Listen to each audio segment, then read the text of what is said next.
पंजाब में शिक्षा के बाद स्वास्थ्य के क्षेत्र में भी लगातार आम आदमी पार्टी की पंजाब सरकार काम कर रही है। इस वक्त हम पटियाला के एक सरकारी अस्पताल में हैं। सबसे पहले तस्वीरें दिखाते हैं कि किस तरह से इस अस्पताल को मॉडर्नाइज किया गया है, अपग्रेड किया गया है।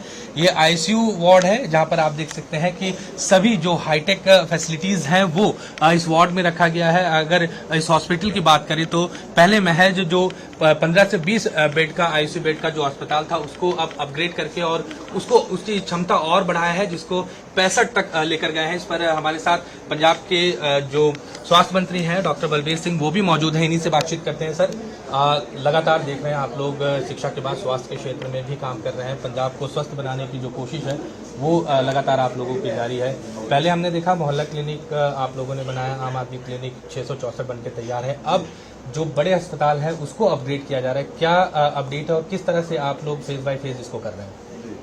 आपने मोहल्ला क्लिनिक की बात करी। जो मान सरकार की प्रायोरिटी है कि लोगों को हर लेवल पे सुविधा मिलनी चाहिए। अगर छोटी मोटी बीमारी है उसके लिए, जैसे आपने बताया, 664 मोहल्ला क्लिनिक बनाए और योगा शुरू किया, सीएम की योगशाला, जिसमें 10,000 लोग करते हैं और 4 तारीख से 25,000 लोग करेंगे। उसमें जो हमारे ट्रेनर हैं उनकी गिनती बढ़ के तकरीबन 250 हो जाएगी। और इसके बाद जो सेकेंडरी केयर है, मान साहब ने एक सवाल पूछा मेरे से, अरविंद केजरीवाल जी ने कहा कि डॉक्टर साहब मोहल्ला क्लिनिक में जिस पेशेंट का इलाज नहीं होगा वो कहाँ जाएगा? तो जब हमारे डिस्ट्रिक्ट हॉस्पिटल में जाएगा वहाँ क्या सुविधा है? इसके लिए जैसे जो हमारी एमरजेंसी सर्विसेज है, एमरजेंसी ब्लॉक है, इसमें हमने 66 बेड्स किए हैं। पंजाब में किसी भी डिस्ट्रिक्ट हॉस्पिटल में वेंटिलेटर और जो कार्डियक मॉनिटर वाले जो जब पेशेंट को लाइफ सपोर्ट चाहिए, मतलब उसके लिए बहुत सारे जो प्राइवेट हॉस्पिटल में उसमें खर्चा बहुत होता था, लोग कर्जाई होते थे। मान साहब ने कहा कि खर्चा हम करेंगे, पंजाब के लोग इस वजह से कर्जाई नहीं होने चाहिए, तो उन्होंने हमें फंड्स दिए।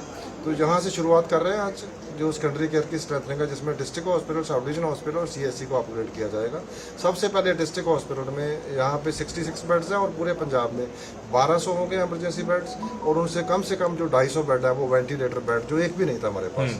तो उससे पंजाब के लोगों को जो आउट ऑफ पॉकेट एक्सपेंसेस है, चाहे मोहल्ला क्लिनिक हो, चाहे हमारे ये मतलब सेकेंडरी केयर की सुविधा हो, तो आउट ऑफ पॉकेट एक्सपेंसेस जो अपनी जेब से पर पैसा खर्च करना पड़ता था वो अब पंजाब सरकार करेगी और लोगों को बहुत ज़्यादा बेनिफिट हो रहा है और लोगों को ये स्कीम पसंद भी बहुत आ रही है। कितने करोड़ों का बजट जो है वो स्वास्थ्य के लिए अभी अलॉट किया है? हाँ, जो पहला है वो 550 करोड़ का दिया है फर्स्ट फेज में, और टोटल जो है वो तकरीबन 1200 करोड़ का है। लेकिन फर्स्ट फेज में जो हम करने जा रहे हैं, एक साल में हमारा अंदाजा है कि हम जो हमारे मोस्टली डिस्ट्रिक्ट हॉस्पिटल हैं उनमें एमरजेंसी जो विंग्स है उनको अपग्रेड कर देंगे।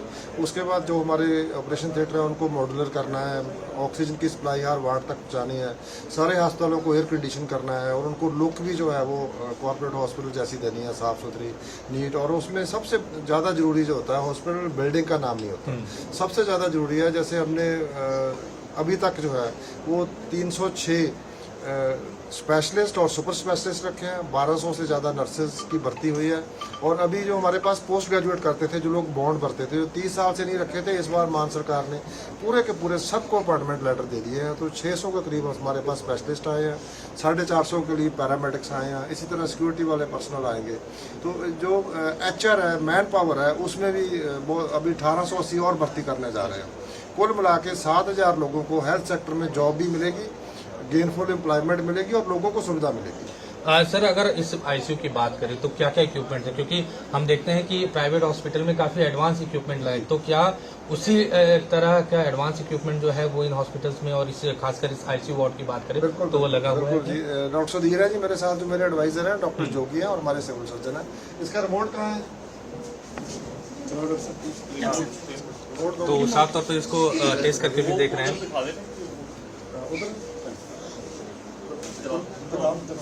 देखो, ये बेड भी रिमोट कंट्रोल्ड है, इसके साथ जो है वो कार्डियक मॉनिटर है और वेंटिलेटर है। ये इसको लाइफ सपोर्ट कहते हैं। हम आदमी को सांस नहीं आ रहा, उसका हार्ट रुक गया, तो ये इसको में बेसिकली 2 चीजें होती है।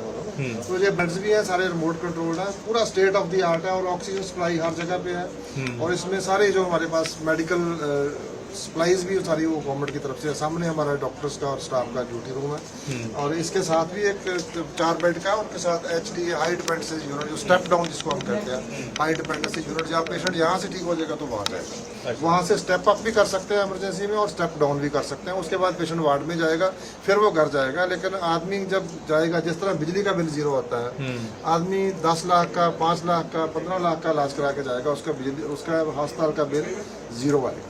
क्योंकि कहा यही जाता है कि अस्पताल में जो जाता है तो व्यक्ति अगर ठीक होकर आ जाता है तब तो कितने भी पैसे लगा दे उस चीज़ की तकलीफ नहीं होती, लेकिन अगर बड़ी बीमारियां हैं या एक्सीडेंट होता है ऐसे में इंसान जो है वो आर्थिक रूप से भी टूट जाता है। बिल्कुल टूट जाता है जी। और एम्स की एक स्टडी है जिसमें उन्होंने कहा है कि जो लोग गरीबी रेखा से नीचे जाते हैं उसका सबसे बड़ा कारण जो है वो आउट ऑफ पॉकेट एक्सपेंसेस। जब आदमी को कोई मतलब अचानक कैंसर हो गया, कोई और ऐसी बीमारी हो गई, लकवा हो गया, तो उसमें जो खर्चा होता है उसकी वजह से लोग गरीबी की रेखा से नीचे चले जाते हैं। अब नहीं जाएंगे, पंजाब में नहीं जाएंगे, मान गवर्नमेंट में नहीं जाएंगे। मेरे साथ डॉक्टर साहब भी हैं। डॉक्टर साहब आप थोड़ा इक्विपमेंट्स के बारे में बताइए कि क्या क्या है, और जब कोई पेशेंट आता है खासकर आईसीयू में आता है तो ये माना जाता है कि उसकी कंडीशन जो है बहुत ख़राब है।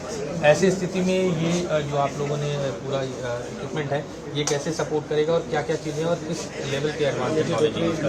These are our ventilators। ये हमारे वेंटिलेटर्स हैं। हाँ, ये state of the art ventilators हैं। अच्छा। ऐसे बहुत कम जगह पे हैं। ऐसे हमारे पास 10 वेंटिलेटर्स हैं। और ये जो देखें ये हमारे मल्टी पैरा मॉनिटर्स हैं जो पेशेंट्स को लगाएंगे। इसमें ईसीजी, उनका ब्लड ऑक्सीजन लेवल और जो बाकी पैरामीटर्स है वो भी हमको पता लगेंगे।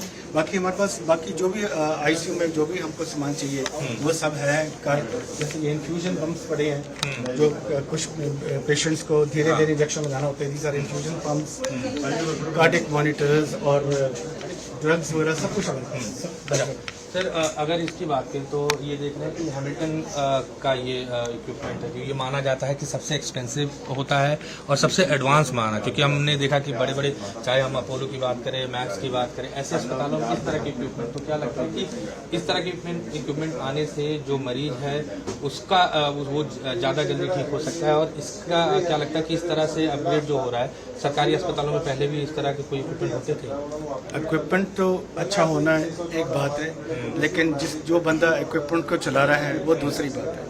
सो I think the skill of the doctor and the skill of the team is more important than the brand of the ventilator. और बाकी हॉस्पिटल्स में भी I think in the future सभी यही वेंटिलेटर्स चलेंगे। ठीक, तो ये आईसीयू रूम है और भी जो दूसरे आईसीयू रूम के अलावा ये 6 बेडेड आईसीयू का एक रूम है, आईसीयू 1, और इसके बगल में जो है वो 4 बेडेड का है। तो कोशिश जो है वो सरकार की है कि ज़्यादा से ज़्यादा स्वास्थ्य के क्षेत्र में जो है वो चीज़ों को ठीक किया जाए, क्योंकि कोई भी व्यक्ति जो है अगर उसका किसी तरह से दुर्घटना होती है या फिर बीमार होता है तो ऐसे सपोर्ट की जो है वो खासी ज़रूरत पड़ती है। तो सरकार की कोशिश है कि कोई भी गरीब व्यक्ति अगर इलाज के लिए यहाँ आता है तो उसको हर वो मुमकिन इलाज दिया जा सके जिसकी उसे ज़रूरत है। पटियाला से कैमरा पर्सन इंद्रजीत के साथ अमित पांडे, न्यूज़ 24। नमस्कार, मैं हूं मानक गुप्ता। अगर आपको हमारा ये वीडियो पसंद आया हो तो इसे लाइक और शेयर जरूर करें, और हाँ, हमें सब्सक्राइब और फॉलो करना ना भूलें ताकि आप देश और दुनिया की कोई खबर मिस ना करें। तो जुड़े रहिए हमारे साथ और देखते रहिए न्यूज़ 24।